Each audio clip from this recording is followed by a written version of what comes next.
Here we are again.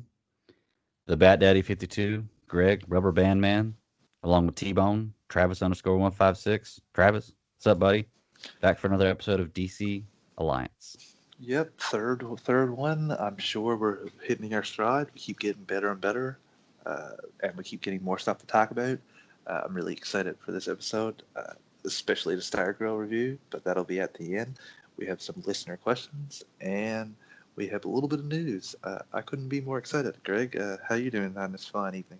I'm doing fantastic, man. I'm ready to talk about all that stuff you were just talking about. And it's funny because we try to plan these shows out, and I have so much stuff that I want to pack into a show, but we're trying to keep the shows to not be super long, so that way it's you can enjoy it on a ride home type deal like that. But we're going to get a lot of news out to you. We're going to get a lot of things out to you. But before we get started with all that news, I did want to talk about we are part of the DC Ultimate Alliance, DC Ultimate, the Geek Ultimate Alliance network. It's a bevy of shows. We cover everything, dropping shows every day of the week. You can get your Marvel, your Star Wars, your movies, your animated series, your DC, anything you need geek wise, you can find on this network.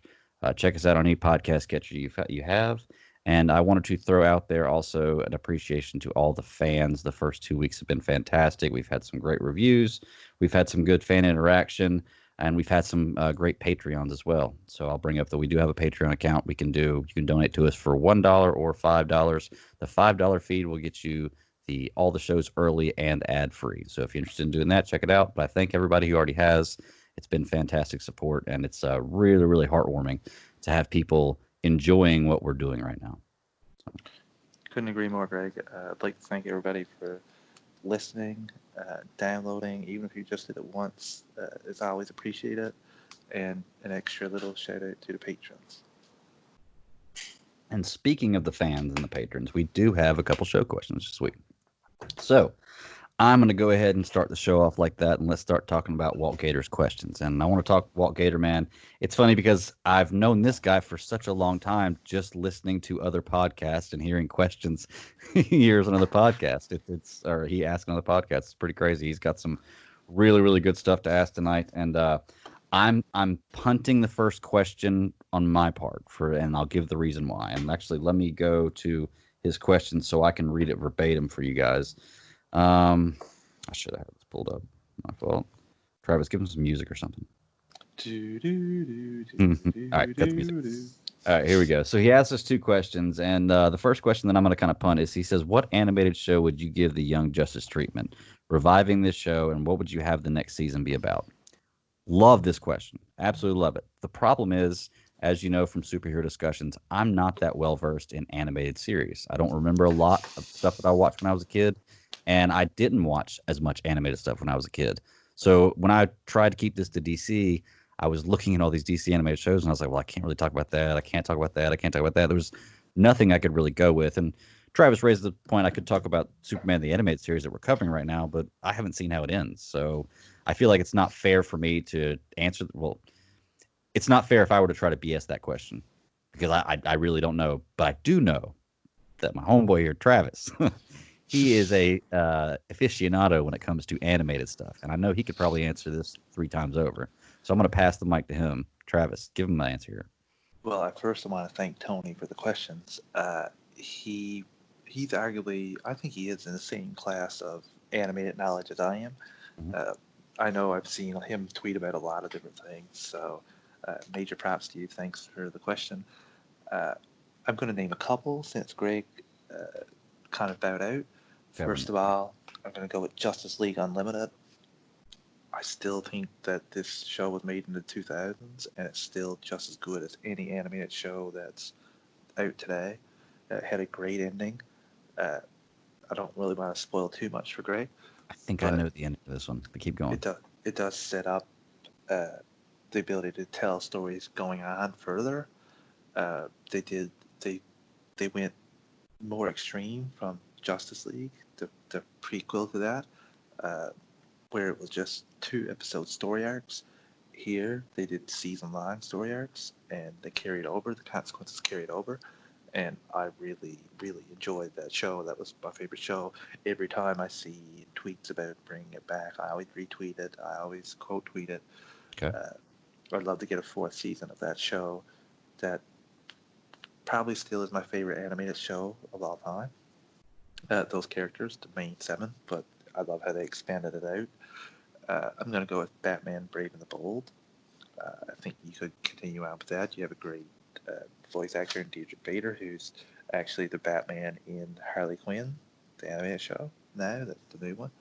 So I think those are a couple options. You can go with Batman the animated series and Superman the animated series as well.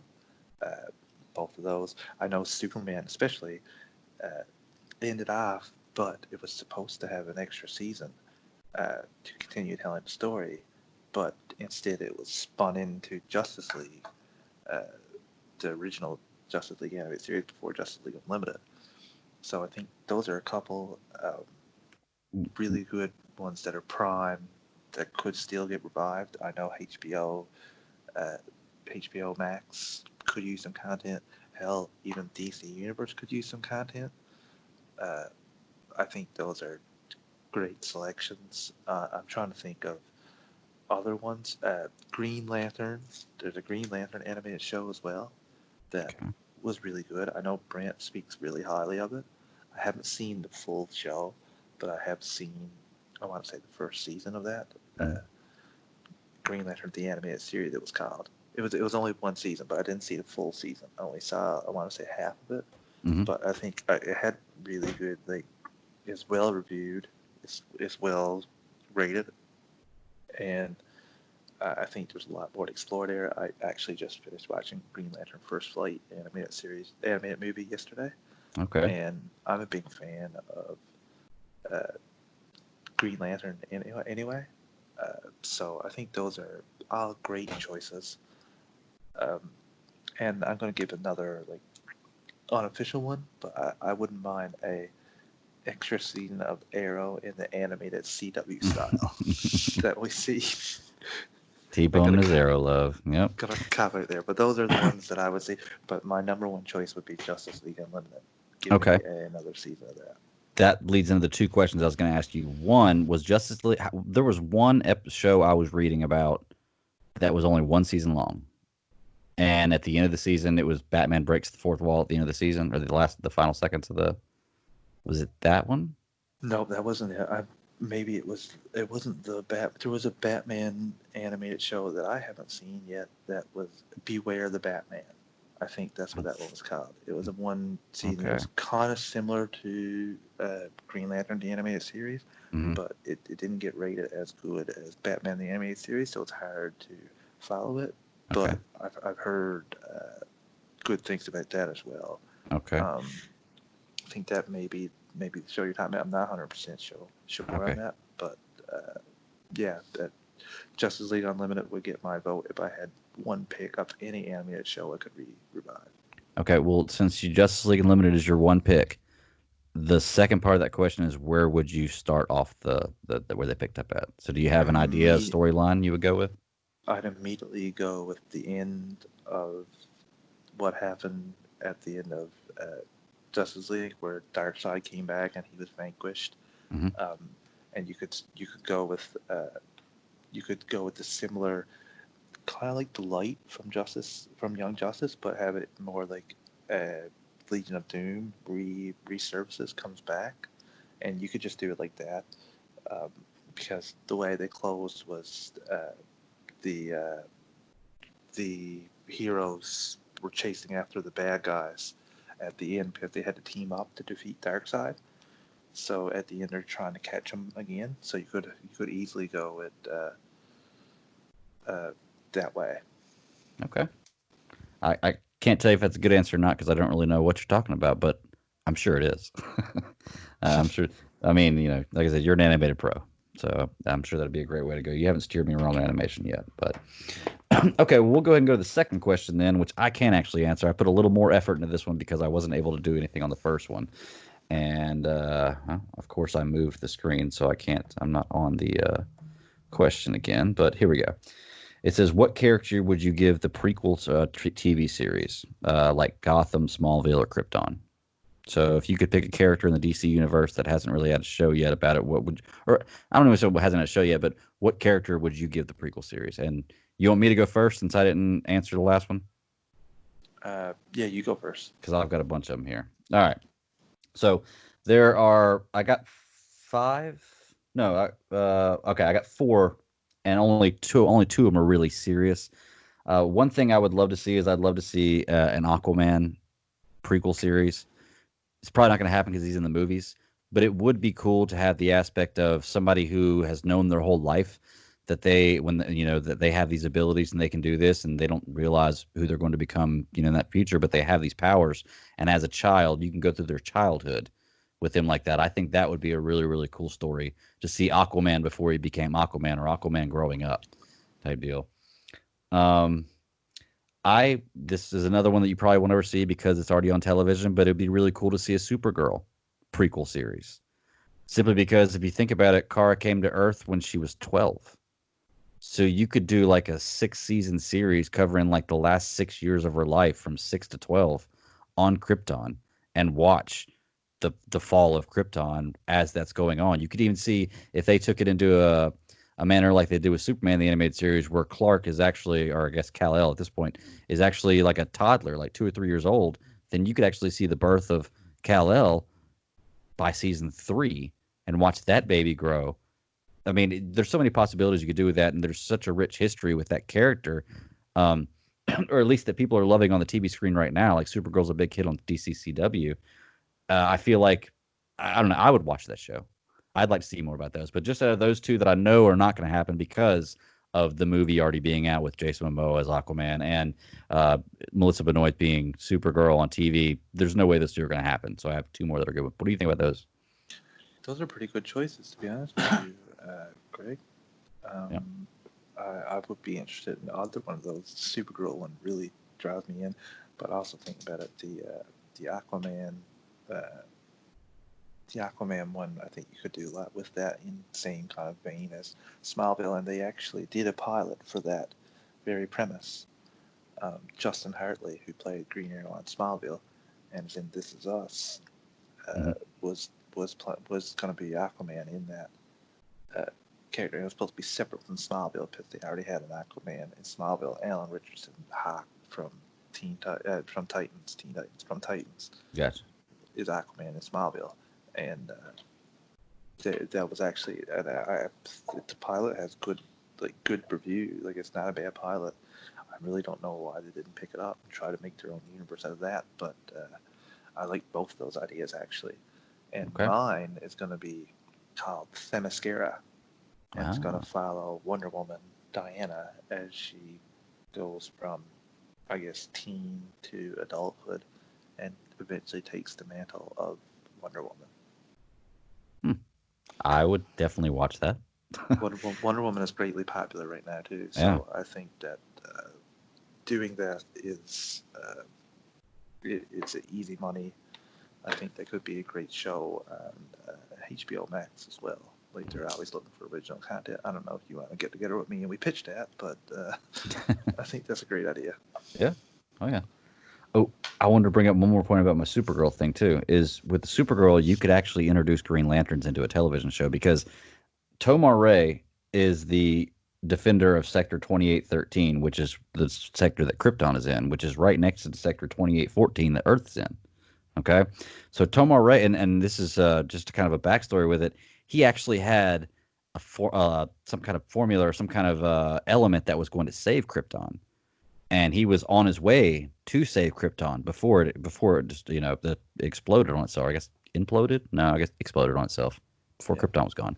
And on the way there, a solar flare blinded him, and he dropped the element, and he blindly tried to collect as much of the element as he could, and get to Krypton before it exploded. But by the time he regained his sight, the only thing he could see was Krypton's explosion. Like he got there just in time to see it explode. So that would be cool. Like you could do stuff like that. You could see Green Lanterns. You could see Tomar Ray on screen as the lantern of that sector. Like Supergirl is, like I said, it's not going to happen, but that would be a really, really cool one, I think. So, did you have any more? No, that's Okay. you blew me away with that one actually. Okay, I've got two more. Um, I think, and I tried to go with characters that I didn't know as much about. I know a little bit about them, but the more I think about their, and I kind of studied looked them up on Wikipedia and found out some more about them. I was like, oh, I'd be interested in seeing something like this. Zatanna. It'd be really cool to see a Zatanna prequel movie, simply because her father's Zatara, right? Yeah. Who was a member of the Justice League, which means that she grew up with this lifestyle. She actually has a retcon back history with Batman as a child. So you could include all of that stuff watching her grow up to becoming what she becomes. Already being powered, already knowing about all this, you could have cameos of different characters. You could then walk it into Constantine. You could have Justice League Dark. You could do a teen, well, not a Teen Titans, but a Young Justice type deal. I mean, you could you could really do a lot of things with Zatanna, and I don't think that a lot. I don't. It's one of those characters that I don't think that if you're really into the lore, you know a lot about her. I mean, I'm into it, and I don't know a lot about her, type deal. So I think it'd be a great character to kind of flesh out, and you could really have a good story with that, and have the opportunity for a ton of cameos and a ton of stuff to open up in the future with a prequel series with her. So, Yeah, I think that's another great idea, Greg. yeah. You're coming in hot after pumping the last I pumping the told you I last one. had to, man. I felt bad about not knowing the last one. And then I have one more here. It'd be really cool to see a Blue Beetle prequel. Okay, you could do a Blue Beetle prequel where Ted Kord is Blue Beetle, and sometime in this show is the Infinite Crisis where Ted Kord dies, and at that point Reyes takes over Blue Beetle. But you can have at least a season, a few episodes, something where it's just Reyes as himself. Maybe he admires Blue Beetle, he admires Ted Kord. You can have somebody act as Ted Kord, and you can bring a lot of characters in for that battle where he dies. And then you could move the story on forward where Reyes is the new Blue Beetle. And, I think it'd be really, really cool to see live action, especially. I'd love to see an interpretation of that suit live action because I've always thought it was a really cool looking suit. But that's my other one. I think that one would be really fun to check out because then when you do Blue Beetle, I mean, if you introduce Ted Kord, then you can introduce something like Booster Gold. Booster Gold would be something I've always wanted to see live action. It'd be really cool. And if you're talking Blue Beetle and Booster Gold, then you could do something like a Justice League International. I mean, you could open up this show to go a different direction because that's kind of what they're doing with a lot of things with Suicide Squad and Titans and everything. They're going with different groups they're trying to introduce into a live action series that are not Justice League, you know? And I think that they have a lot of other options or other ways they could go. But Blue Beetle's a good book, I think. I like that one as well. Like you're doing heroes that we haven't seen, and there's been a rumor for a Blue Beetle show for a while, especially in the Arrowverse. I know Berlanti wanted to do one. I think he even like tried to get a movie on the go. I'm pretty sure there's been some talks about that, but I would be all for that. I still think I would love to see like Themyscira and Diana going up. I think that you could do that really well. You could have Ares in it. You could have Hades in it. You could have a lot of the gods. Mhm. I think that could be very like have her mother train her, like look very similar to the movie, but like go in a lot more depth about it and flesh it out more. Yeah. Yeah. Like I said, I would definitely watch that one too. But um, that was all I got. Like I said, I tried to bring a bunch for that question because I didn't have anything for the last. You said you didn't have any more shows? No, that's about. I could come up with another show, but I kind of really got into the Themyscira idea and started to think about it. Okay. Good deal. Well, Walt Gator, Tony, thank you, man. Those are awesome questions. We appreciate it. We love questions. Anybody who's listening to us right now, write us in. I'm going to be asking for them every week because I love having fan questions as part of the show. And we do have one more fan question. And the one more fan question is from Mr. Snell, Travis Snell, co-host of the Marvel Alliance podcast, and he's on the GeekVerse podcast as well. Fantastic guy, great friend, and he asked us to fan cast the new Robert Pattinson Batman Joker. So, I mean, this is an easy answer. Just bring Leto back, right? That's all you gotta do is bring. Because I know how much Travis loves Jared Leto as Joker, and how much he loves his tattoos. So you just bring Jared Leto back. It'll be all good. So there's my answer. There you go, buddy. I think the ultimate bet that somebody got to have with Snell, like if he thinks he's 100% right, is lose your gut, get damage tattooed on their forehead. Yeah. I think that's He, the tattoo that bothers him the most. oh, for sure. Well, I don't think it bothers him. He just laughs about it. I've definitely heard him laugh about it a few times, which it's I get it. But and I'm joking. That's not my answer. It would have been a funny one, but it was. But do you have something? Did you have anyone in particular? Did you pick one, or do you have a few? I have one perfect casting. And Okay. I don't. I want to hear the perfect one. Let's hear it. Jake Gyllenhaal. Oh, he almost made my list. Okay, I go with it. think Jake Gyllenhaal would be perfect. He's done some very great performances. I think even his Mysterio was fantastic, Mhm. Spider-Man. But he's quite the actor. He's been rumored for Batman once or twice, I think. Mhm. Uh, so, but I really think he would be a fantastic Joker. I think he had a great range. I think him and Nightcrawler was amazing. Um, Donnie Darko, he was great. Like, there's not much he's. Source I don't. code. I don't think there's been anything that I've seen him in that I haven't Yeah, enjoyed him a lot. So I think he would be the great choice for me. And since he's been killed in the MCU, why not come on over to the DCEU? Uh, but has he been killed in the since we believe that he's killed in the MCU, MCU? come on over to the There you go. DCEU. Yeah. Well, you can cross over. We have actors that do that, right? Lawrence Yeah, Fishburne. you can cross your It, streams. it happens. Um, yeah, that's a good one, man. And like I said, he almost made my list. I have three, but two of them are more serious than the other third one. Because the third one, I'm trying to think about: do I want the Joker to be Batman's age, or do I want it to be like a situation where he's much older type deal? And I think in this story, I'd like to see a fresh young Joker that's relatively close to Batman's age. So, but if I was going to go with an older one, a kind of off the wall actor that hasn't been around much very often, but I think could play a crazy role really well and look the part, because anybody can look the part with the right makeup and type deal. Johnny Knoxville. I think Johnny Knoxville could play a good kind of split personality, crazy guy. He's got a great laugh. You know, I know it's like I said, it's kind of off the wall, but if it was going to be older, because I was trying to not pick a lot of stuff that I've seen on the internet with fans pick, even though a lot of them are really good. I don't think I've seen that one anywhere. But once again, that's the older guy. I don't think it's going to happen. You didn't react to that, so I take it you don't like that one. No, I'm No. completely out on Johnny Knoxville. Okay. Well, he's the older one. He's the one, like I said, is not going to happen. Not going to happen. Okay. So if I'm going to do two that are somewhat younger, would be a better role Patterson. And I know that I've seen these two online, but it's hard not to find somebody who hasn't fan casted something. Adam Driver, I think Ooh. could play a great Joker. He's a great actor. He in Star Wars, he plays a guy who's kind of fighting with his emotions. So you can see that he can kind of battle both sides of that. He can look like he's kind of lost in his own mind sometimes. I just think he'd be a really good actor at that role. And my third one is kind of off the wall too, but it once again comes down to somebody that I think can play a good crazy. Pete Davidson, I think could play a good Joker. Like I said, you put anybody in the makeup and the costume, they can roll the part. And most of the Jokers we've seen they have a somewhat look alike, but they have a totally different look about them.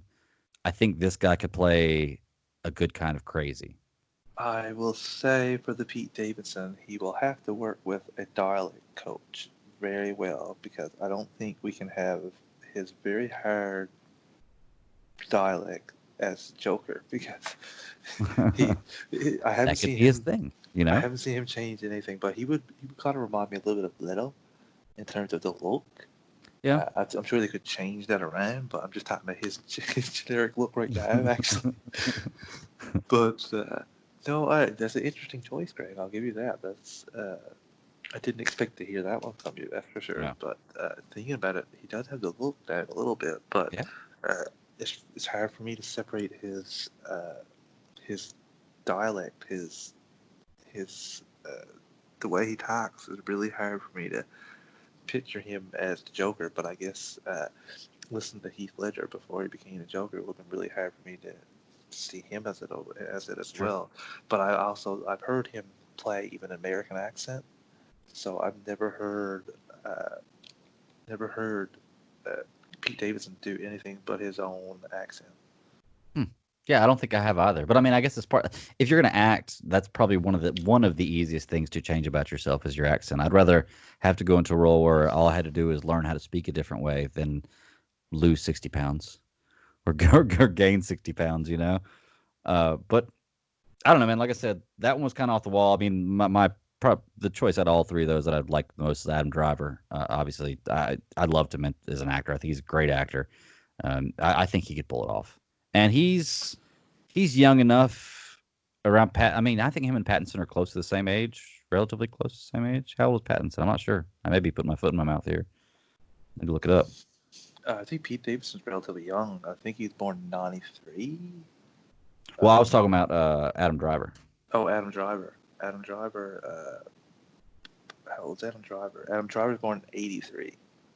Okay, so he's my age. So he's 30. Okay. That's about as old. How old's Robert Pattinson now? I guess it's the last one I gotta go. Pattinson was born in '86, so Driver's 3 years older than Pattinson. So there you go. There's a good age, right there for them too. But there you go, Travis. That's what I got for Joker in the next movie. I know Joker's probably one of his favorite characters of all time, so he probably takes this question near and dear to his heart. He's probably going to be yelling at me later for saying Johnny Knoxville and Pete Davidson, but I think the listeners, please let us know which choice you would make. Oh yeah, out of the four that we suggested, or if you have another one that we haven't heard, please reply to either the DC Alliance Twitter handle or myself or Greg at our Twitter handles. We'd love to hear what you guys said. Even the Geek Ultimate Alliance Twitter handle, we'd love to hear your thoughts on what we chose or the ones that you were thinking yourself.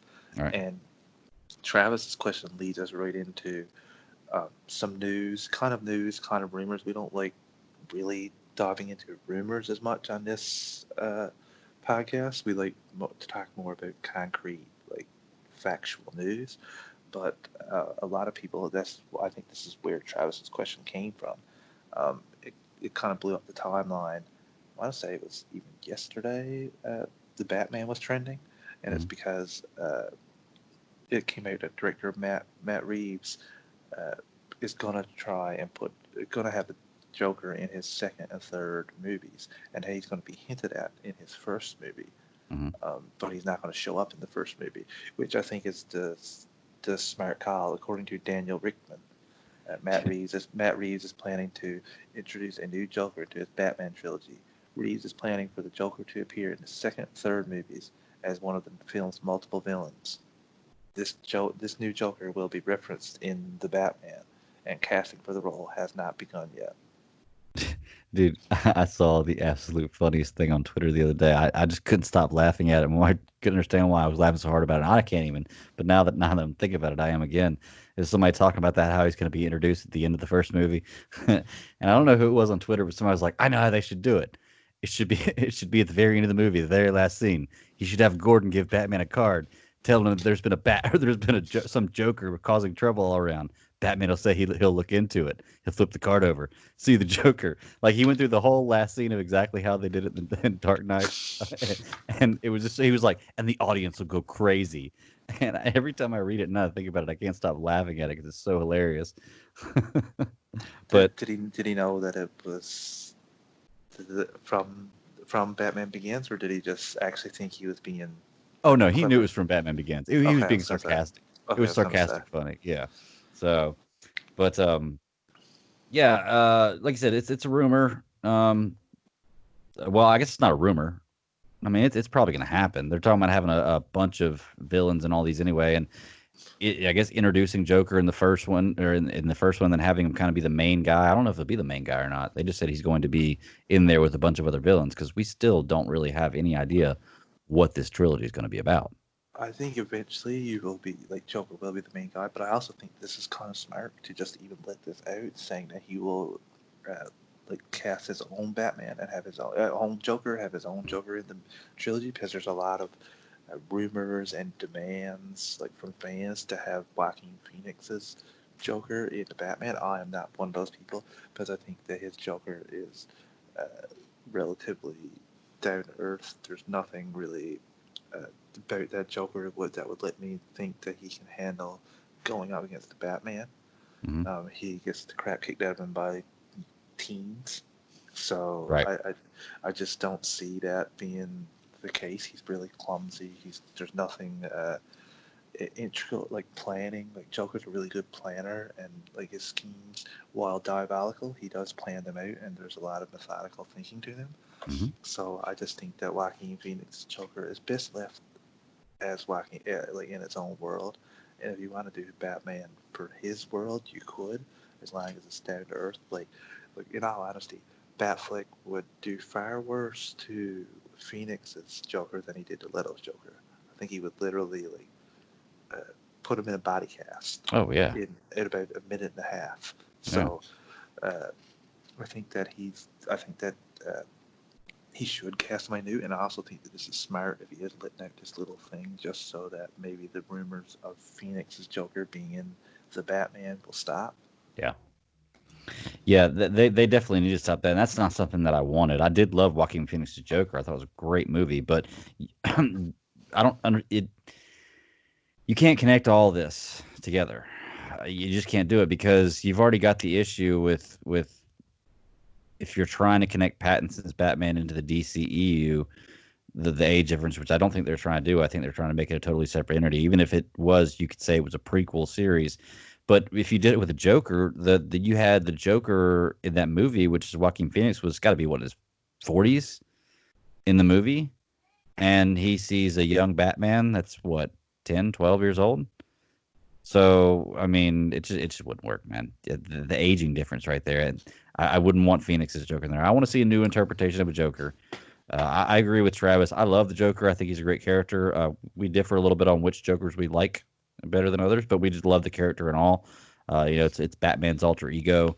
It should always be one of the biggest nemesises that Batman has. If you're going to do a trilogy movie, I think he should always be involved in at least one of those movies.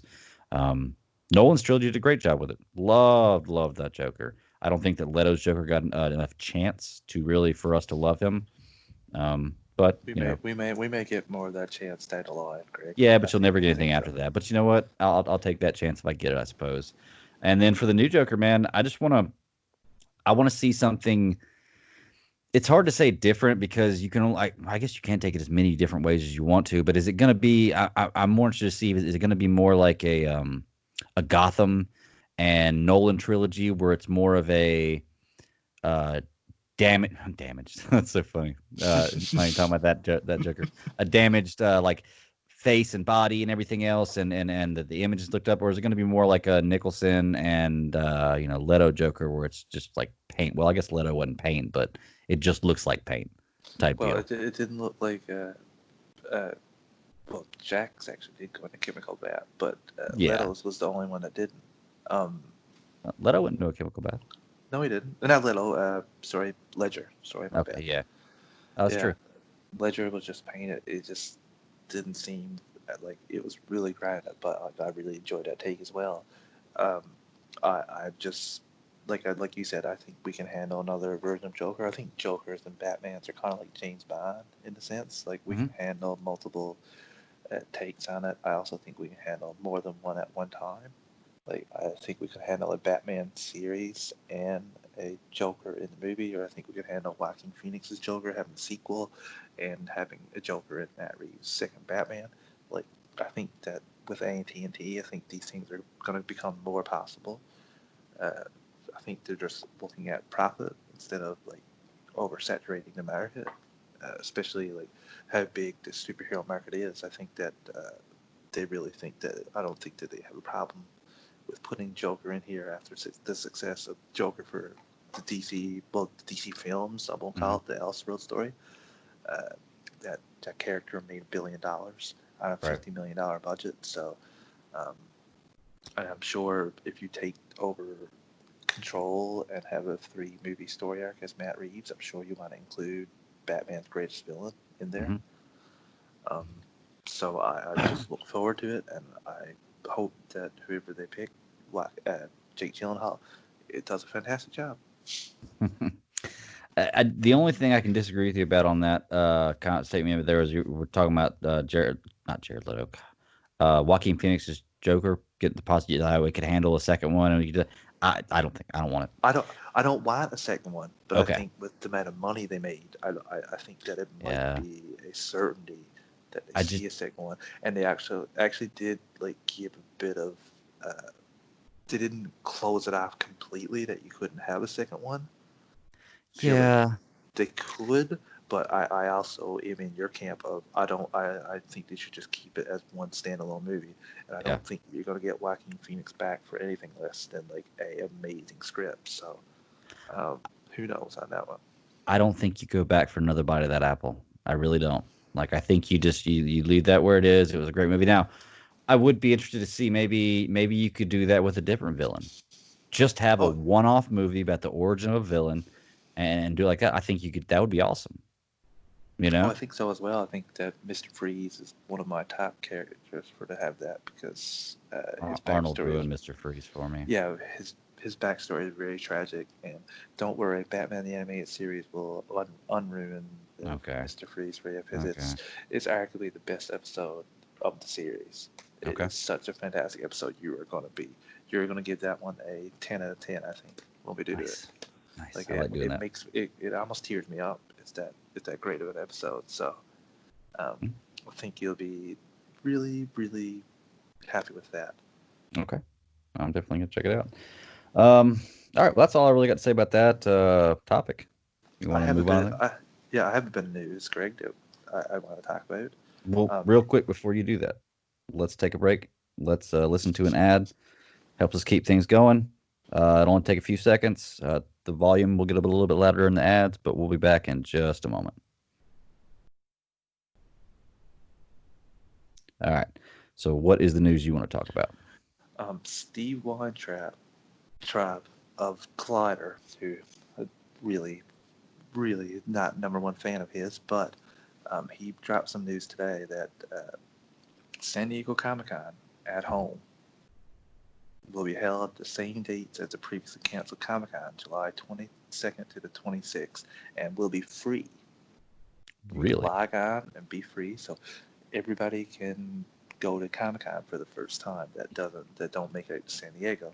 They're promising panels and presentations about comics, gaming, television, film, and a wide variety of topics from publishers, studios, and more.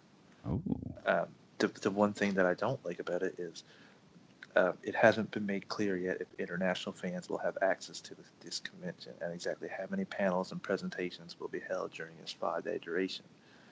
right. Keep expectations low, though, since similar language was used when describing WonderCon Online, which was considered disappointing to many fans in terms of content and what was available for free. Not to mention, the remote WonderCon lacked traditional attractions like studio panels and announcements. But this could be very exciting. I don't think you'll get to see I don't hope fans don't expect uh, like as big of presentations from like Lucas Arts, Marvel Studios, or Warner Mm, Brothers panels uh, like they do like normally. But mm, this will also be a way with COVID going on for those studios to remind the fans of what they have coming up. So I still think it's pretty cool. I really think that like I really think that opening this up for free at the exact same dates, I think it's smart. And I'm just hoping that international fans will be able to attend like myself. I don't hope we don't get DC Universe. oh, yeah. Well, I always find it funny when people get upset about stuff like this. Like, that you're just saying the WonderCon, it didn't have great reviews and people seem to not really like it very much. I mean, maybe you can look at it and you won't really like it, but here's the thing: is you're experiencing a little bit of Comic Con from your own home, and not only are you doing that, but you're doing it for free. Yeah. Okay, so you can't expect it to be the exact experience that you would get at Comic Con. So understand that for a moment. And two, the other side to that is if that wasn't there, would you rather have the little bit they give you and be able to? Because I'm sure it's going to be set up where you can get on VR headset and probably check everything out. I mean, I don't know exactly what it's going to be like yet, but I mean most things in this day and age are kind of like that. Even if you could just get on the internet and get on your computer and do like a virtual tour of everything, that's better than nothing at all. Yeah. Like it's better than no Comic Con, at least in my opinion. And third of all, if you don't like the idea of it, it's free and you're not paying anything for it. Don't go to it. you're going to hear the news just like you do if you don't go to Comic-Con now, which 90% of people don't because it's very difficult to get in. And not around here because I'm not flying to California or anywhere else. They have these huge conventions and doing it because they don't have any big conventions where I'm at. We have one in Charlotte and we have a couple in Raleigh, but they're not huge conventions. So. It's not like, yeah, we don't have any here. I'm not like lucky like Brent, who has his own Comic Con that he goes to every year. I know that he missed out on it this year, but like I've seen Brent with pictures of like almost every DCCW actor you can think of. Uh, I still want to punch him for his picture with Stephen Amell. I'm just like, I've never been more jealous. Uh, oh yeah, I mean it would be super fun to go. I know that if I ever planned a trip to go anywhere where they held Comic Cons, I would try to plan it around that time, so that way I could just sneak in there and be like, "Oh look, baby, this is just taught my wife that it's happened to be going on right now." So I'm Well, sure she'll know.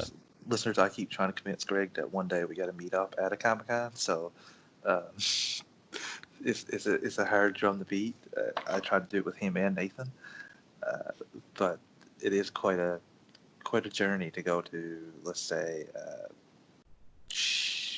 like I said, San Diego or even New York, for example. Like, those are the two that I think of that are the big ones. So, but DC has been doing one in Brazil last year, and I got it was a very big hit for them. Okay. So I just wonder what will happen going forward. But I think, like you said, I think this is pretty cool. It's free. There's no reason to get bent out of shape over it if you don't like it. But I still think it's pretty cool that they're even attempting to do this. Yeah. And just so you know, man, if we ever meet up, it's got to be the perfect storm. It's got to be in a city. It's got to be at a Comic Con, a huge event Comic Con somewhere around New York, the weekend of a Carolina Panthers New York Giants game in New York, and the weekend of an opening epic movie. It's going to all fall together on the same weekend, and that's when we're going to get up and hang out. There Go we see go. the There we epic go. movie on Friday, go to Comic Con on Saturday, go to the game on Sunday. Bam, perfect weekend. I like all those options. There you go. But yeah, that's cool, man. He actually just sent me this in over the text message. I didn't really even know get a chance to look at this before we started the show. So that's good news. That's awesome. Yeah, I'm a little excited. Like I said, I hope it's for international fans as well, like myself. But stranger things have happened, and maybe it might not be. Yeah. All right. But all right, cool. We got one more news topic to talk about tonight that we need to put out there, and then we'll start talking to Stargirl. So let's talk about the bad news of the week. And bad news based on the result of what happened. Not bad because I feel like, it wasn't right, but just bad because it overall sucks, man. And I hate seeing stuff like this on the internet. And Hartley, what's his name? Elongated man? Hartley Hartley Sawyer. Sawyer. Had some uncovered tweets come out this weekend or earlier this week that were some pretty misogynistic things, and he said some pretty bad stuff.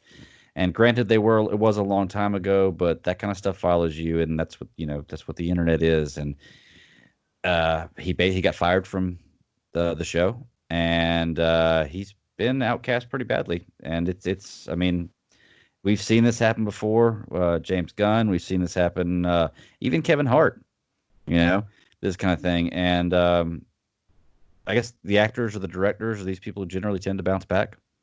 I wouldn't say Hartley Sawyer was as big of a name as James Gunn or Kevin Hart, so I don't know if he will. I'm sure he'll be just fine, but it sucks, man. I hate seeing stuff like this. I hate seeing the results of stuff like this. I hate seeing people get angry about stuff like this. It's one of those things I wish would just never, ever, ever happen. And like I said, not that I'm pining for him to not be punished for anything. I just hate seeing these kind of things happen, you know? So you're a bigger DCCW guy than I am.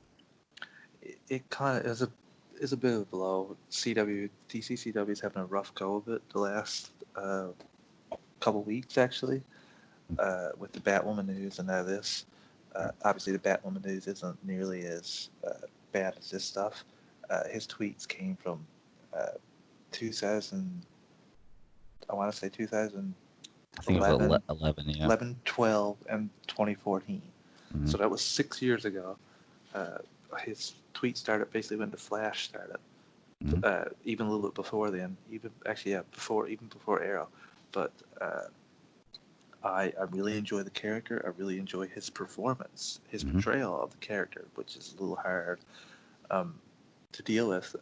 He was one of my favorite characters the last couple seasons. I thought the quality of the series as a whole has went down, but his character development was great, and I really hope this doesn't cause the actress playing Sue uh, to lose her job or to get written out because they were just setting up the storyline for the two of them.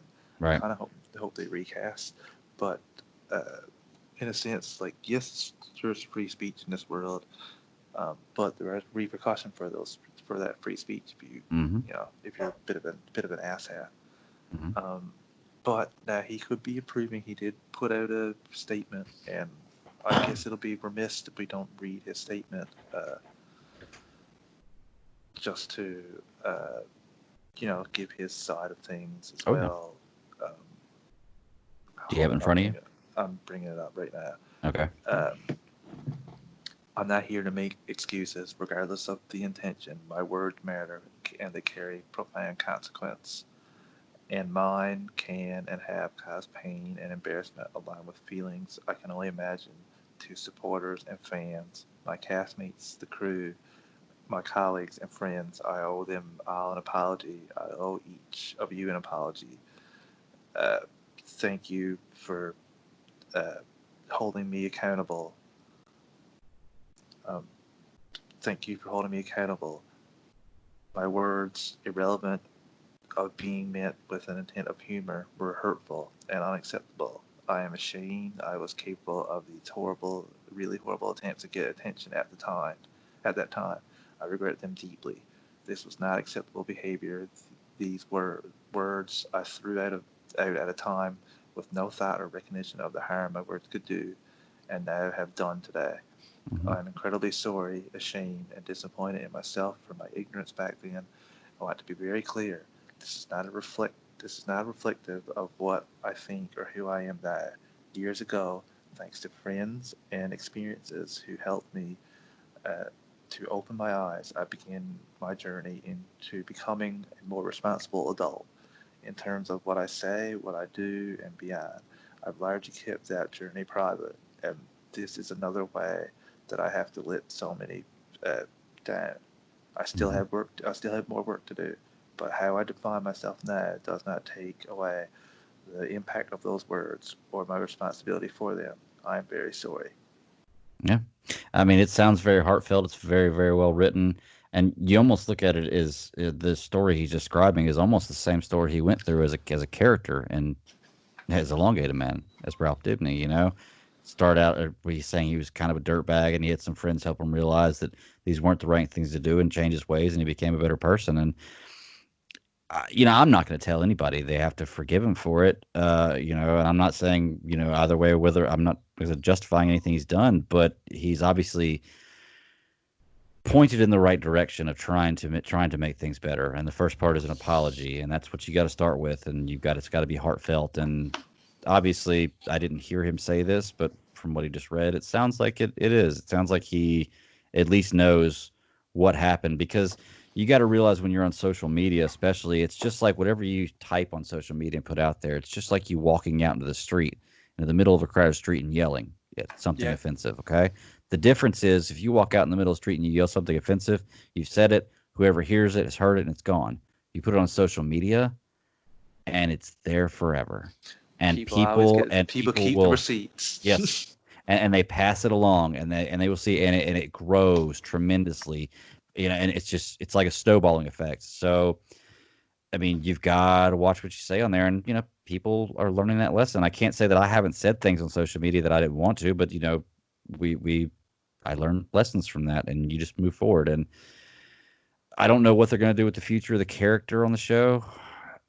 It'd be really difficult to just completely write him out. I'm not caught up with Flash, but I imagine that it'd be really difficult to just completely write the character out like they did the sister in Family Matters a long time ago. Me and my wife were joking about that the other day. Can't remember her name, but they yeah, it's just be weird just to write a character out completely.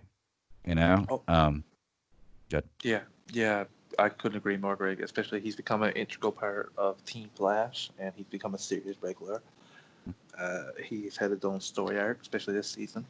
But uh, like you said, like sounds like he's, you know, apologetic and he's been trying to improve himself. I will say that looking back on it, like this is kind of similar to James Gunn, Hmm. what happened with James Gunn, but there every castmate from Guardians stepped up and said James Gunn is not that man anymore. That's not who he is.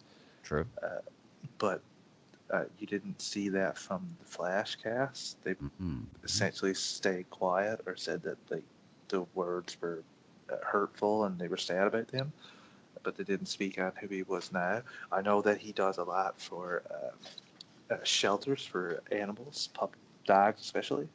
Hmm. Um, I've seen him like raise money countless times for those causes, but he could have been improved himself. But my advice to him would have been uh, he should have came out with this, especially after what happened with James Gunn, and said like he was just wrong back then, and he learned error of his ways. And I Hmm. think more people would have been a lot more understanding back then. Right. But especially with like how heightened everything is with what's going on in your country right now with civil rights and Black Lives Matters movement and all that. Uh, this is a really bad time for this to come out for him. Hmm. In terms of forgiveness, not in terms of what, like I will say this now. Always bad if it happens, right? That reading that made my skin crawl. Uh, I know we had a little discussion about this in the Geek Ultimate Alliance network too, in our chat, and like I said that even a 17, 18, 19-year old me, that would make my skin crawl. Like I have friends now that don't speak like this, but I did have friends that made those kind of terrible, crude humor like jokes back then, and I didn't like it then. I told them back then that I didn't enjoy it. Like, just don't make them around me is what I said because the culture. I would just say, like, even for my own personal work experience, I left the field that I work in because uh, the racist, misogynistic, awful things I would hear on a daily basis at work was pretty crazy. Hmm. Uh, I reported people several times, but ultimately it's your word against theirs. And unless other people are willing to stand with you and uh, like fight this and say it, uh, it won't happen. They won't lose their job. Uh, it's cost me jobs standing up for this, like Hmm. saying like I've heard people speak about people's sexuality, and I've stood up for that. And then ultimately, when work slows down, the first people to go are the people that cause like put in complaints, Ruffle the cause feathers. Yeah. ruffle the feathers. Hmm. I've been told by other supervisors.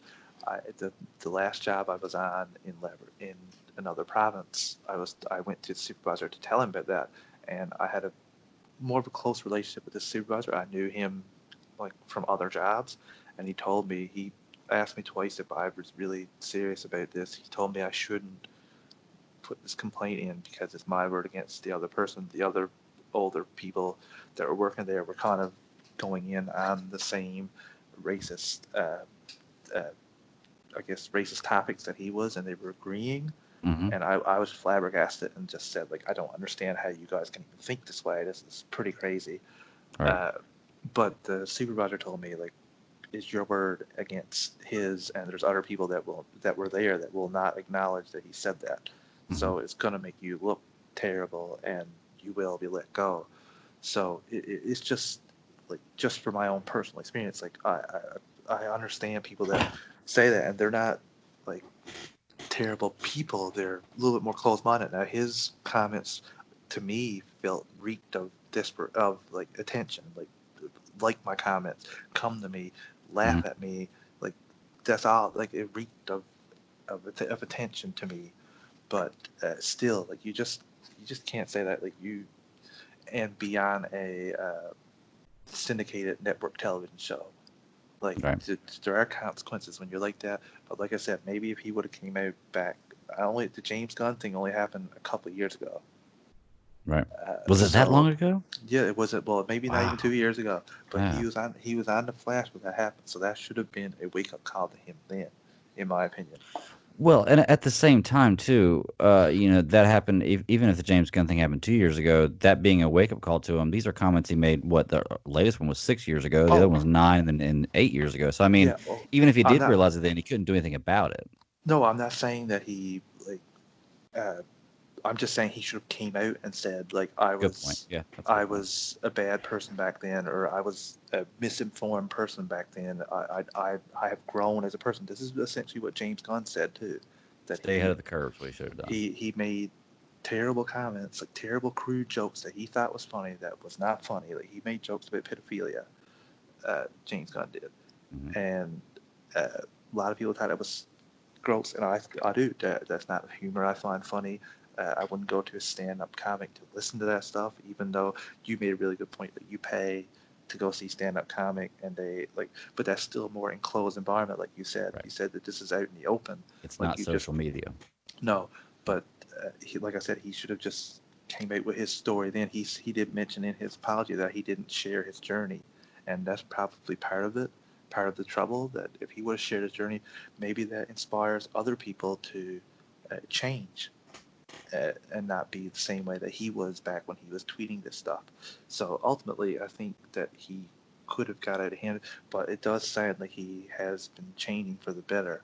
And I hope that his entire career isn't over because of this. I hope that he learns from this, moves on from this, and ultimately gets a second chance, because that's a big part of life, is get a second chance and learn from your mistakes. Hmm. But I can understand what the power to be at CW, where like their hands were tied, and it saddens me, especially like how much I uh, enjoyed the character and his portrayal. But I understand like like there's consequences for what you say even back then. I don't think that he's the same person that he was. Nobody really is the same person they were uh, 10 10 years years ago. ago to Right. now. But like I was saying, I think he should have got out ahead of the curve. And this is just, it's just sad that even people think this is funny, even when you're 23, 24. I would never think that these comments that he made were funny. Right. I just think they're attention seeking, but ultimately people grow and they learn. And I'm sure he will bounce back because he was a talented actor. I did really enjoy him in this role. I'd never seen him in anything before that, but uh, ultimately, I hope that he learns from the error of his ways and comes back a stronger and better man, uh, and that he just, I don't know, helps out people that suffered the same consequences, I guess, Yeah. or People has the learn same. from his example, kind of. Yeah. Yes, yes, that's exactly it. Thank you, Greg. Well, just one more point I want to point out at this, and then we'll kind of wrap this one up. Is you mentioned the comedy club thing, and when we had our group chat, I was talking about that, and I not defending it, but I was bringing up a point of, if a comedian is in a comedy club and he says this kind of stuff, it's not looked at the same way. But there's a reason it's not looked at the same way. Is because one, the comedian is telling a joke. You're meant there to go hear a joke. They're not supposed to be taken literally. That's a difference. And two, people pay to go see that. So you're making a choice Yeah, knowing what you're walking into to go see that. That's different than blasting it out on social media. yeah, Where basically, maybe you were joking, but people don't know you're joking, and that's not the place to make a joke. So and like I said, I'm not defending, even no, comedians making that kind of stuff. But if you know a comedian who's a crew comedian, you know that before you're going in, you paid to see that guy, and you understand at least that's not a real life situation. That's supposed to be for a joke, and that's the difference in a comedian saying it in a comedy club type deal, and somebody like you said who's on a national syndicate TV show that blasted put on social media, even though it was before he was on the show. You're right. He should have got ahead of the curve. I mean, you got to realize you got to adapt in these days and age, and you got to realize that that's not the right thing to say, even if you did say it before, and apologize to people, or just apologize out there to say, let people know you've changed. Like you yeah, said, get ahead of it. So, but yeah, sad story. I hate seeing stuff like this in the media. I hate yeah. seeing stuff like this in the news, but it seems like it's all 2020 is bad news. Um, Yeah, Um, it's not a very good start to the year. I hope that it really not. improves at some point. Yep, really not. But okay, man. Well, I'll tell you what. Let's go ahead and listen to one more ad, and then we'll wrap up the news, or we'll wrap up the news now. We'll listen to one more ad, and then we'll walk into Stargirl and finish up the night. Sound good? Yeah, well, let's get on the high note of Stargirl, but a very fun, positive show. Good deal. I like that. All right, we'll be right back.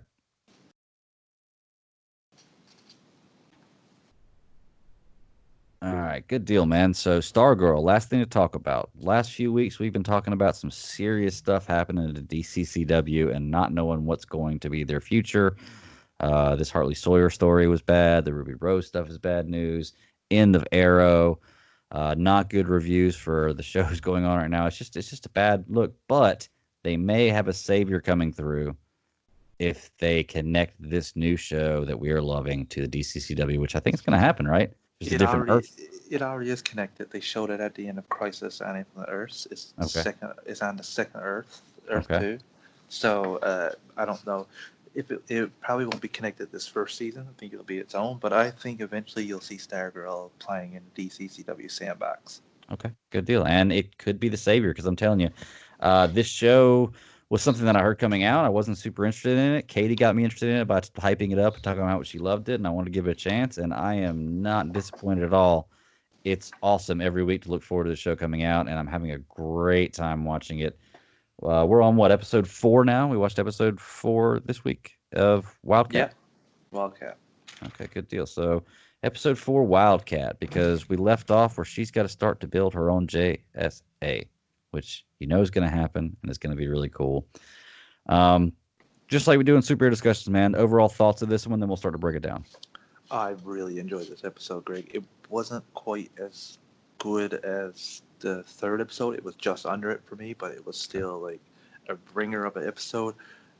There's a lot of stuff that really hits home. Uh, there's a lot of like real world problems for teens in school, especially with the technology age, like that me and you didn't grow up with in school. Of Hmm. the like mobile phones, the camera phones, there was a lot of uh, fighting between people in school and people wanting to take each other down, but Hmm. it was not as easy as it is in this show. I really love uh, the actress who plays Yolanda.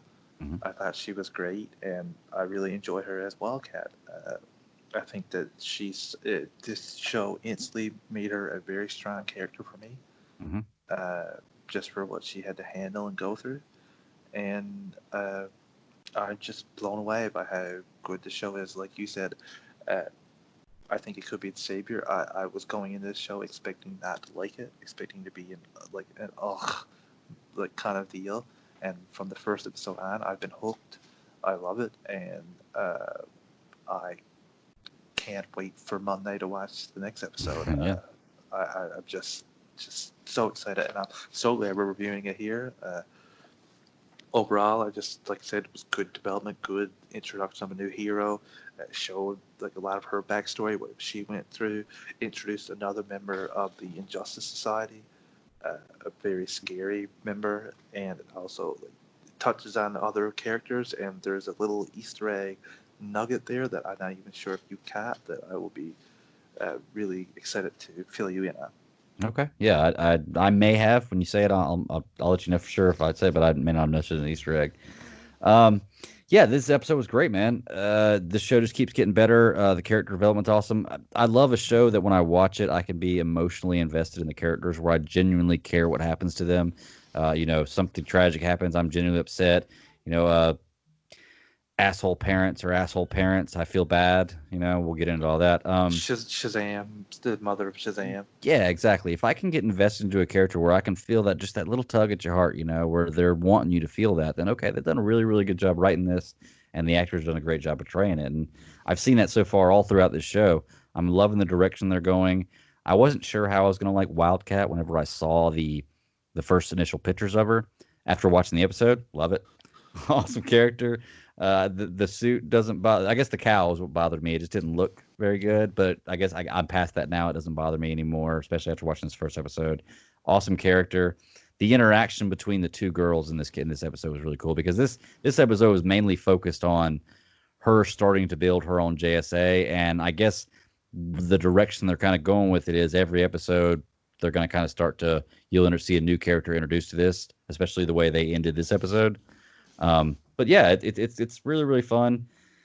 Super excited to see the end of it, and I think it could be a DCCW savior, you know. I think it's good. I think it could be as well. Now, Supergirl had a really good season as well, from Yeah. everything I've been told. I haven't caught the last 3 episodes of the season yet, but one question I have for you is, how old do you think the actress is who played Yolanda, if you were going to guess? Well, I was wrong about the one who played Courtney because she's 22, and I She's thought 20. She's 20. she's 20. Okay, I thought she's Yeah. 22. Okay, well then that's not too bad. I thought she was I thought she was about 17, 18. I thought she was right about the age she was kind of trying to portray. But yeah, okay, I get that. Yolanda, it's gonna be something crazy. It's gonna be either way older than I think or way younger than I think. So I'm gonna go like 24. 27. 27. Okay. Wow. That's I crazy. know. That is crazy.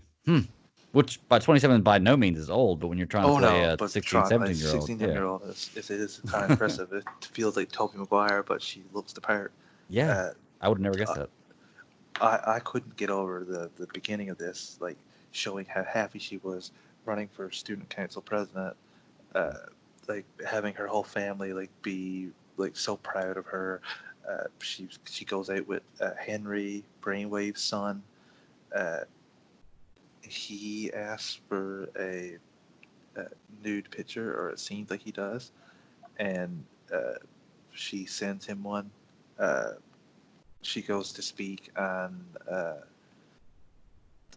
further, like she goes to give her speech for the debate, I guess, for Mhm. class president, and Sydney girl who is going up against her and has been shown in the first couple of episodes to be a real like monster of a person, a real terrible person. Mhm. Uh, she's written stuff like slut and stuff on her locker, and now we get the backstory of why.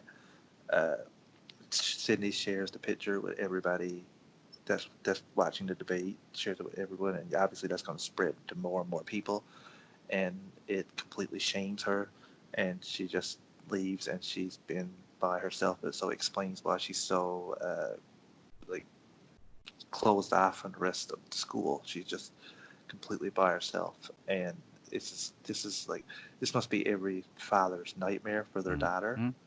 Like, speaking as, like, that's what I said to you. So I'm really interested to hear your take as a father.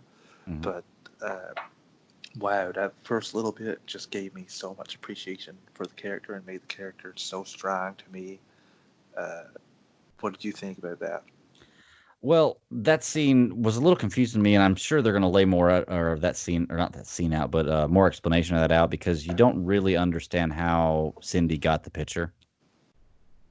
Well, Uh, she steals his phone for a half second when they're looking at something, right, and when something. they're about to lock her. So maybe she sent it to herself super quick, but that still don't seem like it's enough time to do that. But I Right. mean, kids are really good with technology, so it could very well be the case. Yeah, could be like Batman's cloning phone, where he sits down next to it and clones it. Yeah. But, but yeah, I didn't understand that part. But yeah, as far as the situation goes, it's a terrible situation, and that's why I'm a father of two daughters, and I'm not just saying this because I'm a father of two daughters. I'm just saying this to everybody. It is never a good idea to send naked pictures of somebody. If you're close, I mean, it's just not a good idea. It doesn't work. I mean, well, work is a relative term. What I mean is, it's just like we were talking about before with Hartley Stoyer. Like the internet's forever. Yeah. Somebody can find it. It can come back to you. You got to watch what you say with that kind of stuff, or what you do with that kind of stuff. And the only real part of this show that I agreed with her parents about the way they were treating her is I understand them being upset because they were complete assholes to her in the show, which we're going to get Yeah. into. Was they took her phone away because you're damn right. My dog gets caught doing that. Yeah, there's no phone. Sorry, it's Oh not yeah. happening. You can live without a phone. That you'll be okay. You know. So I agree with them there on that. But yeah, it's a real jerk move, and it just kind of shows how kids can be in high school, I guess. Yeah. So, That's. I'm glad I didn't grow up in the digital age. For we had dial-up internet until I graduated, so yep. uh, I uh, I I can't believe this. It was just so gut wrenching. But like I said, it gave her character so much depth in so little time that I was right into the episode after a couple minutes. Uh, It makes you feel for her. It oh makes you care about her because she was totally wronged, you know? yeah, But it was just heartbreaking, and to see how she bounced back by the end of the episode, uh, I just love that. yeah. And that was actually how the show starts out. It's a 3-month flashback to kind of get you to that point and give you that history of her. And then it flashes forward to present time, which is basically bringing us straight to the point where the last episode left off.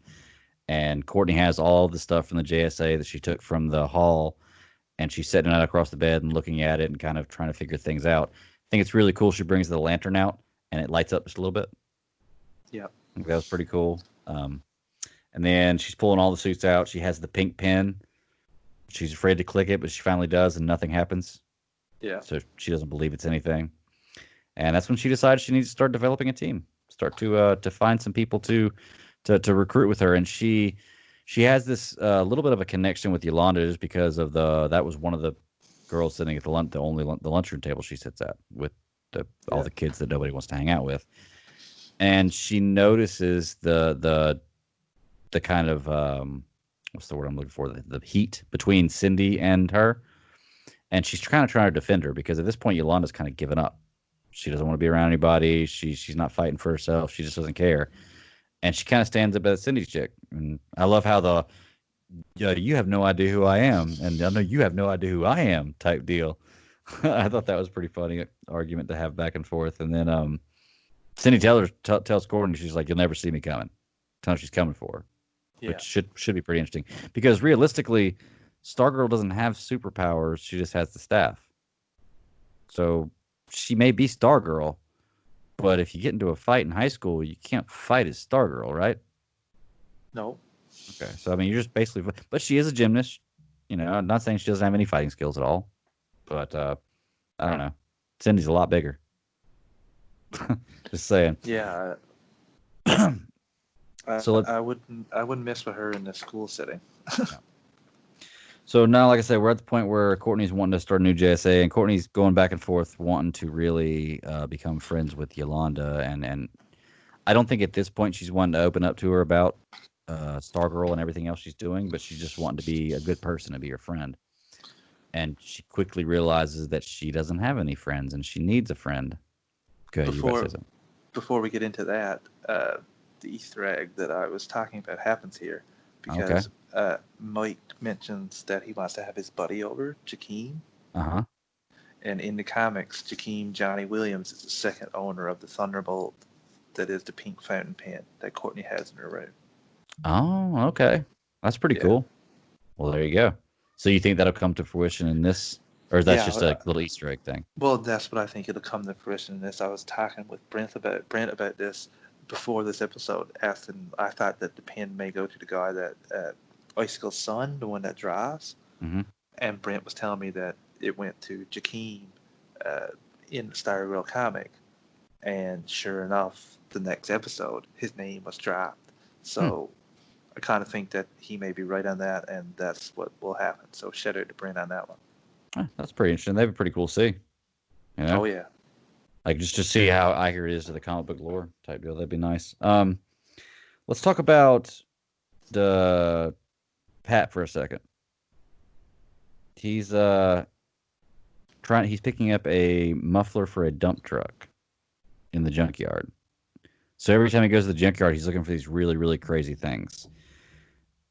Which that's just kind of a side story. I guess you know, as knowing Stripes that he's gonna have things to build the suit. But this is the part where it shows you Denise, and this is one thing you got to kind of pay attention to because I noticed right away the vehicle because it's a unique vehicle. It's like an old Wagoneer, and I was like, wow, that's an interesting vehicle to have at that point. But her vehicle's broken because she's just lost her son, she's just lost her husband, she's probably in shambles. Probably a wreck. Yeah. And something's wrong with her vehicle, so Pat's going to fix it for her. She goes for a walk. Trying to think, look at my notes here. Is that when the moment when he notices that, because that's not when she's moving yet, because she gets to a point where she has everything in the car, don't she? I think the next time No, the she next meets him, time. Sorry, yeah, yeah, she the has next everything in the time. Yeah. car. Yeah, but he can definitely tell something's wrong with her. No, that was the moment where she was talking to him about the city not being right, like the city not being safe, or it. I have it my notes right here. Not making sense. Uh, huh. I'm confused about that. I lost that part in my notes. But anyway, it sets up really well that she's hurting and she's ready to leave. She's just not herself. And Pat notices this, and uh, no, we'll have to get to the next part when we get to the next scene. But all right, bring up who is the next scene goes to Icicle going downstairs to I guess what was the JS or In IJSA Injustice, yeah, IJSA. hall? Okay, and who's he talking to there? Doctor Ido slash the Dragon King, Okay, and in the comics, those two characters were separate. really? Yes. Okay. So Doctor Ido was a Golden Age enemy of the America Commando, and a Hmm. Japanese general during World War II. And Dragon King was a brilliant scientist living in Imperial Japan. And he joined the Black Dragon Society when World War II began, making him the second only to the Emperor in regards to power in the country. Huh. Interesting. Well, see, I guess so. That means they're not going to stick completely to lore. Then they can Yeah, pair off a little bit. But I thought this character looked awesome. The eyes looked awesome. same. You know, It was a really scary character. Perfect. yeah. It's funny because they made him more scary than Icicle, and Icicle actually seemed like he was scared of him. But this guy's declaring his loyalty to him. Yes. And also, I thought one thing that was really good when Courtney was talking to Pat about needing more people, and Pat was like, "I gotta find out who, like, if the JSA are here, and then Injustice Society are here, if Hmm. any more of them are." And like, she said, "What are you gonna do when you find them?" And he said, "Contact the authorities." And she was like, "What if they are the authorities?" Right. I thought that was a great little question. Hmm. Because you're starting to find out slowly throughout this process that they are like the heads of the city, that they're in control like chess pieces. They moved everything perfectly. Yeah. And I think Icicle asked Dr. Ido to start building the machine. He says we're advancing Project Project New New America. America. And he Mhm. also mentions too that Dr. Idol mentions that I won't betray you uh, from the Justice Society like Shade did, Yes. which is another really good character that he's been in various been in Justice League, the animated show, and everything. His powers are pretty unique. I hope we do get to see him on the show. Hmm. Yeah, I guess just because he said he betrayed him didn't mean that he necessarily got killed. Right. Yeah, So, another thing about it is he wants the wizard's body. yeah. They don't mention what for, but he just requests the wizard's body. But you can tell he didn't like him. I think No, he even mentions that he he didn't said like he that gave him a attitude. hard time. He said he gave him a hard time. Hmm. So he may be trying to reanimate him or anything like that. Yeah. So that was our little IJSA set up right there for whatever they're doing in the future, which I'm sure is going to come into play pretty soon.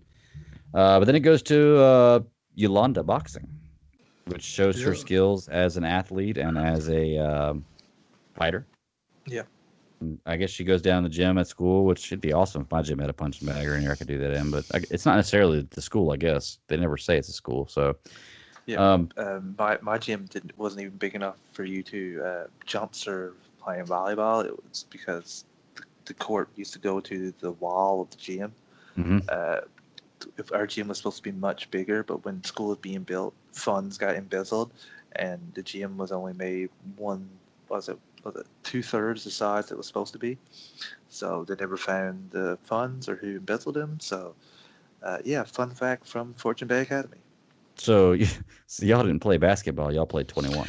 We played basketball, but Of there was no like course. diving to. We had a kid once, I think it was in grade 8, dove to try to save a basketball from going out of bounds, Hmm. and like the line for the bounds was like basically right next to the brick wall, Hmm. and he should never have dove for the ball because like it was going out of bounds. There was no way to save it, and he went head first into the wall, and like gym class was stopped, and ambulance had to be called, and he had to be stretchered off and Oh, brought that's to. terrible. Yeah, it was a really big scene. It was pretty terrible, and that's just yet another reason. Like I used to have to jump when I practiced my jump serve with volleyball. I used to have to leave, like, throw the ball from the equipment room out through the door, and then run out and jump serve to practice it. Huh.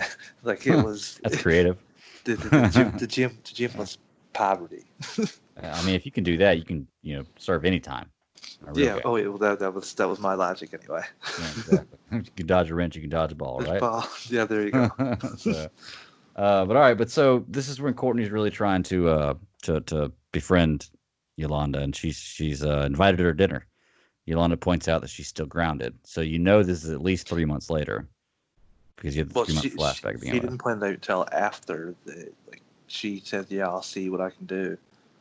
And Oh then yeah, she that's right. goes home, and we find out that she's still grounded. When she tells her mother, a friend asked me to go, and she's like, "No, you're still grounded. Go up to your room." And she went on Mhm. up to her room, and that was it. And her brother tried to stick up for her, and Yes.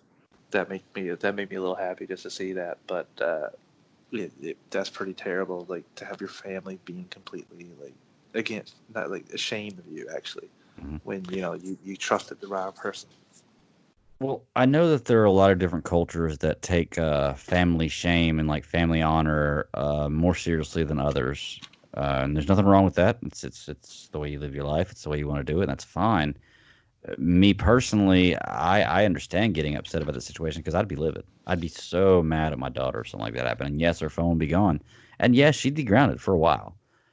But there's a difference between disciplining your child and really just kind of disowning them, Yeah, which basically is kind of what they're doing here. that's an excellent point, Greg.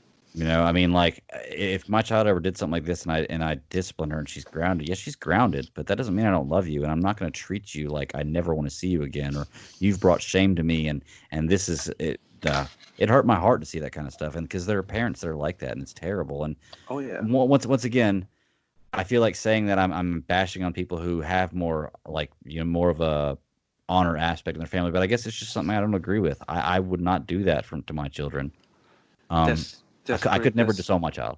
You know? that's no different than some people that are completely against homosexuality, and they have their kids Sure. come out as Yeah. as gay, and then they completely disown them. It's kind of a similar thing. They're not quite like as extreme as that, but religious beliefs and these kind of beliefs kind of go hand in hand. So I can see them that like you said, that it really got to me. That really killed me to even see that.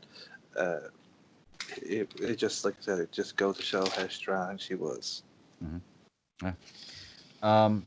All right. So next, let's see. We talked about she's still grounded. Goes to the next day because she didn't get to go to dinner that night. Yeah. So it goes to the next day. Courtney goes back to the gym with her, and she's trying to make Yolanda be her friend. Yolanda just doesn't want anything to do with her, and I think it's just a matter of not that she doesn't want anything to do with her. She wants that to be. She doesn't feel like she's worthy of being anybody's friend. She's Yeah. the way her parents are pounding shame into her head. When she's alone, she's pounding herself, which is exactly what you do to somebody whenever you parent them like that. So that's why you don't do that. Difference in discipline and disowning. But There you go. she's just feeling really bad, and that's when Courtney just kind of lets it out, and she's like, "I destroyed Henry's car because that Yeah. was the car she destroyed in the first episode. Was it first, second episode? First episode. First episode, yeah. That was a car she destroyed. And of course, Henry goes that she knows that Yolanda hates Henry because Yeah. She just from said it. what She said that she trusted the wrong person and that she hates Henry, and then she immediately told her that. right, she said she trusted the wrong well, yeah, she trusted the wrong person. And then what's her name? Courtney even says, "I've been saying the wrong thing because she's been saying the whole time, I'm trying to help you. I'm trying to help you." And then she changed, she says, "I need you to help me. I'm the one who needs the help because she needs a friend." And she's so it's kind of a symbiotic thing. They're trying to help each other out. Yeah. But she spills the beans, man. She just tells her everything, and she's like, "Do you want to see?" And or you want me to show you how I destroyed his car? And for the first time in the show, since the beginning of the flashback, you see Yolanda smile, which is Yeah. pretty cool. And she's like, "Yeah, yeah, I want to see it." And I was surprised at how quickly she just kind of spilled the beans about this. But then I thought about it, and she's playing a 16-year-old kid who just got superpowers. So I probably would do the same thing. I'm not gonna lie. There wouldn't be many people. There'd be some people who knew. I don't think I'd keep it from everybody. Same. You know. I have a hard time, as a kid anyway, not telling some people. Mhm. But yeah. So it goes to the scene where Yolanda and Courtney are at the house, and Yolanda meets the staff, Yeah. the cosmic staff, and she still doesn't believe. I think that if I saw that, that would be enough for me to believe. completely, but she's still kind of doubtful at that point. So that's all you really see in that scene. Then it cuts to the scene we were talking about with Denise and Pat, where Yeah. she has the cat in the back of her car. She has her son's magic stuff in the back of her car. Basically, like she's deserting where she's at and she's leaving.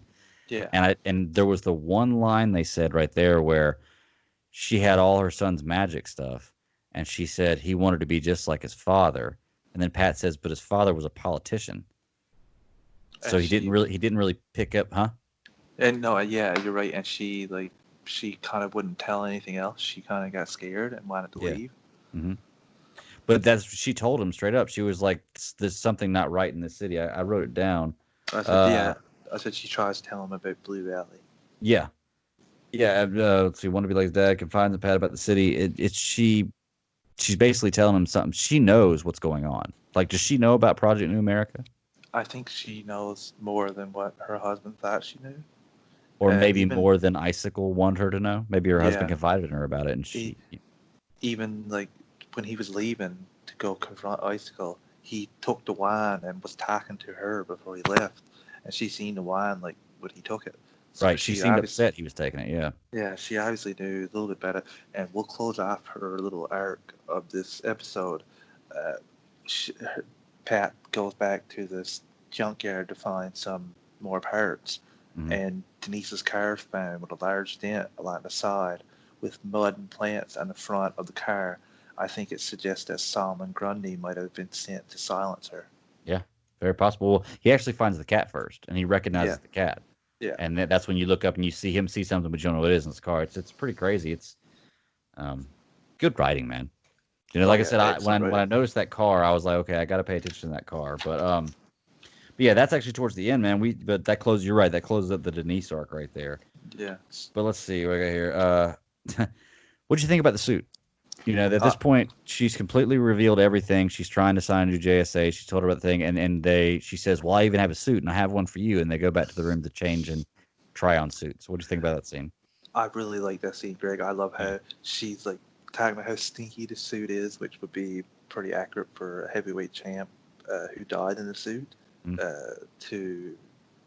To give it to her, like obviously, a girl's gonna think that, and I love how it's right like wide on her. It doesn't fit until she puts the helmet on, and then mm. it ends up fitting, and she gets the powers Yeah. that come with that. And I loved the scene where she's testing out the powers. hmm It's so dang good, and that's part of the reason why I love these shows is when you show this kind of stuff. Uh, I just thought it was great, and like the fact that like she goes right to help her right away is pretty excellent. Yeah.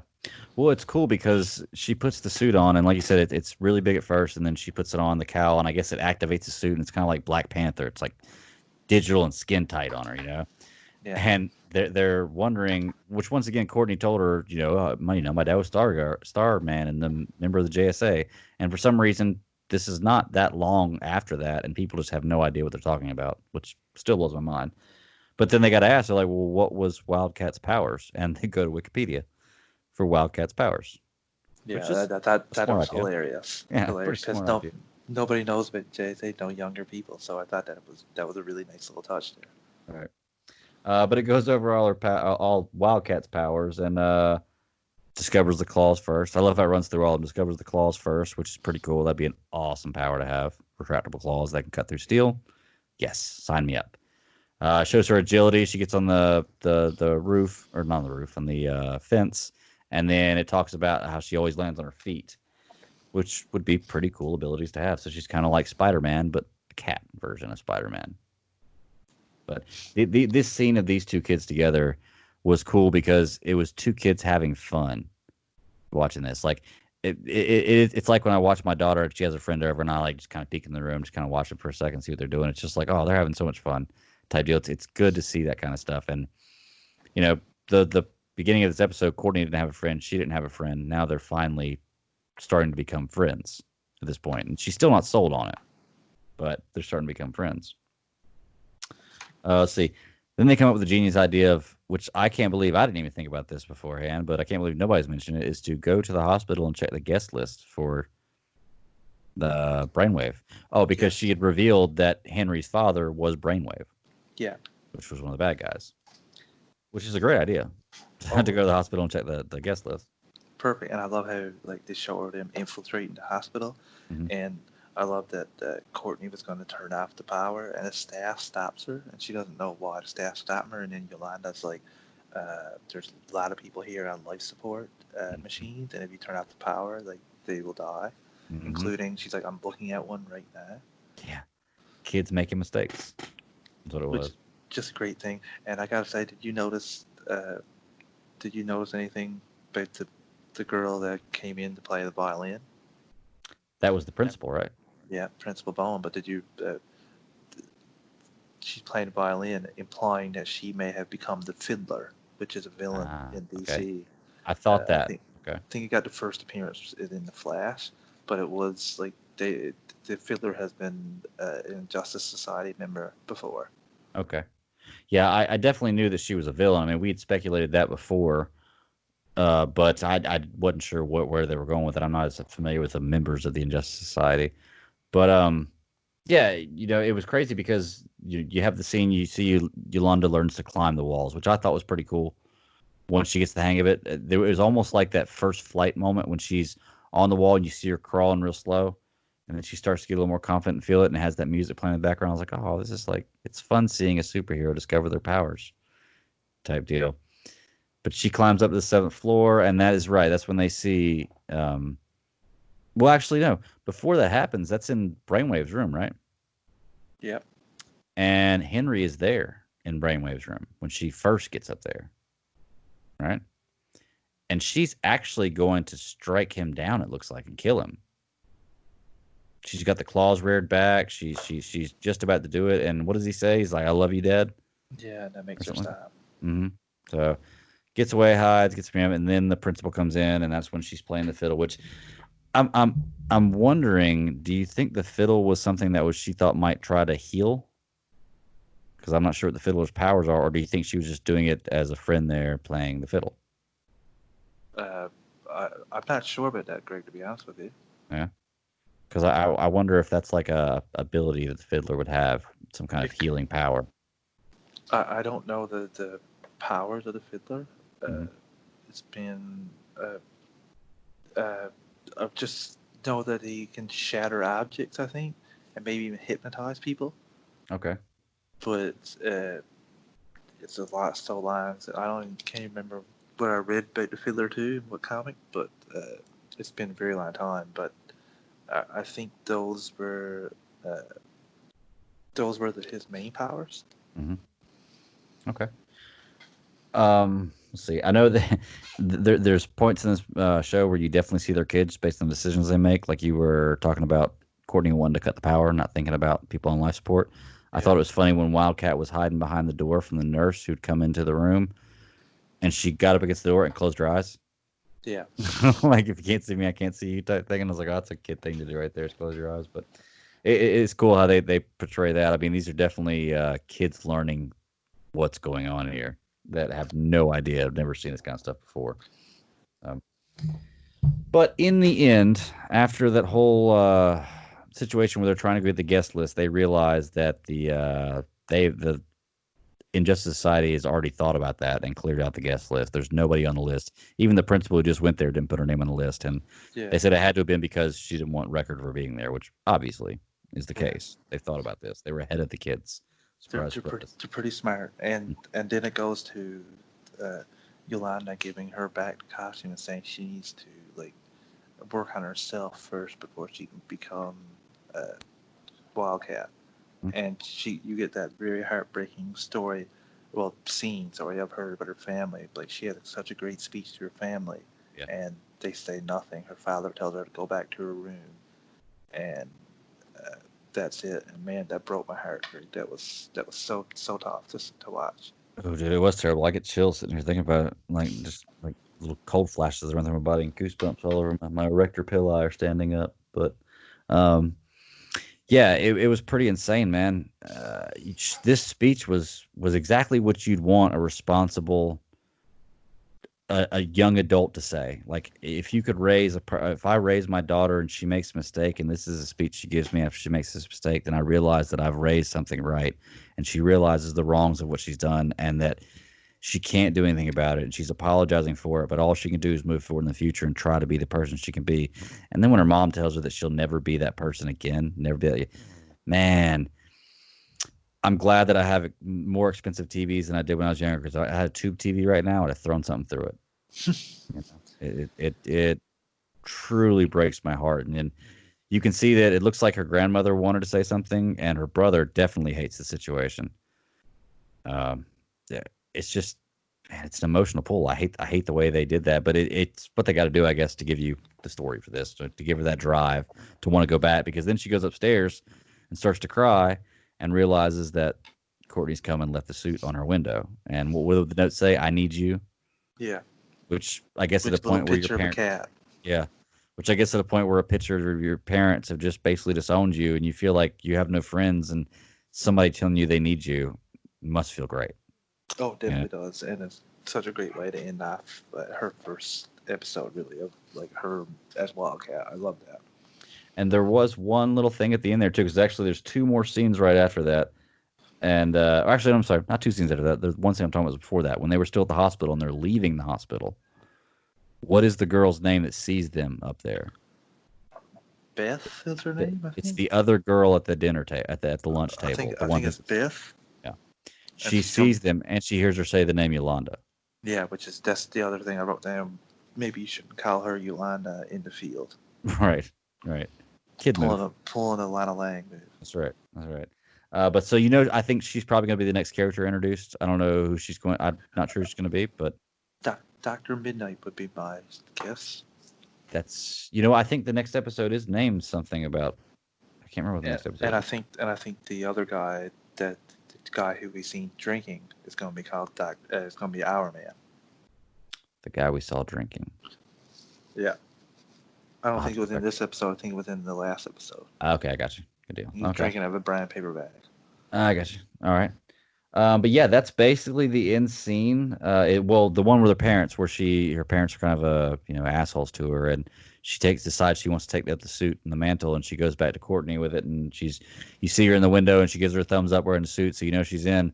And then it goes to the scene where it wraps up that Denise deal, because I believe that's the closing scene of Yeah, the that's the show. closing scene. Yeah. But yeah, it's man, it's every week. I'm surprised. I'm really surprised to watch this. I wasn't. I actually suggested us taking this off the menu for tonight because I hadn't watched it, and you said no. Let's start 45 minutes later because I want you to see it, and I'm glad you did. Yeah. Fun to talk about, and man, it's a really exciting show. Great episode. Yeah, very very much so, man. But if you haven't checked it out, check out Stargirl. Even though if you're listening to this, we've just spoiled everything for you, but check it out anyway. But that's all I got, man. No more news. We're at an hour and 37 minutes right now, so we're already running a little longer than I wanted to, but we've got good content. We can't help it, and we like to talk a lot. Can't help it. Gotta right. give the people what they want. That's right. That's right. Well, Travis, man, where can people find you at? You can find me on Twitter at Travis_156. You can drop me a line and we can chat at DC anytime. I also do superhero discussions with Greg. You can find me at the Twitter handle Superhero Discussions or the Twitter handle DC Alliance. Also, so search those up and you'll find them. Thanks for listening, everybody, and really thanks for supporting the network. 100%, man. And you can find me at the Bat Daddy 52. You can also find me on the other show with Travis, Superhero Discussions. We're part of the Geek Ultimate Alliance Network, which has a bevy of shows that you can listen to. It should be your one-stop shop for shows all week long if you're a geek, everything you need.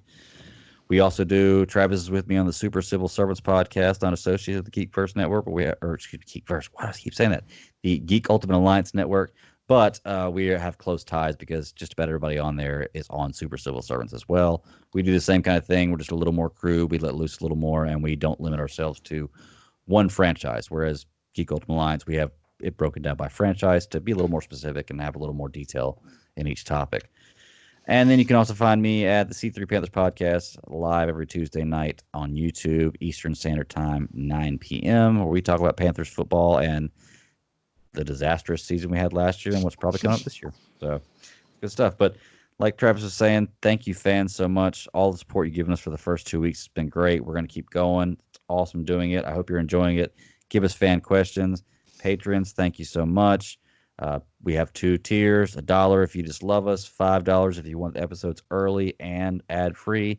Check it out, the Geek Ultimate Alliance Patreon account. Man, that's about all I got to plug. Special shout out to Tony and Travis for sending us questions this week. Good call. Very, very much so. Great questions. They built up a good part of the show, and they were really fun to think about. I was up to about 2 o'clock in the morning thinking about some of these questions. It was really fun. Yeah, stuff, Greg actually wrote me last night saying that he was up thinking about those questions. So thanks for the good questions, and keep bringing them on. Yeah, definitely, man. But until next week, y'all have a good one. Later, guys.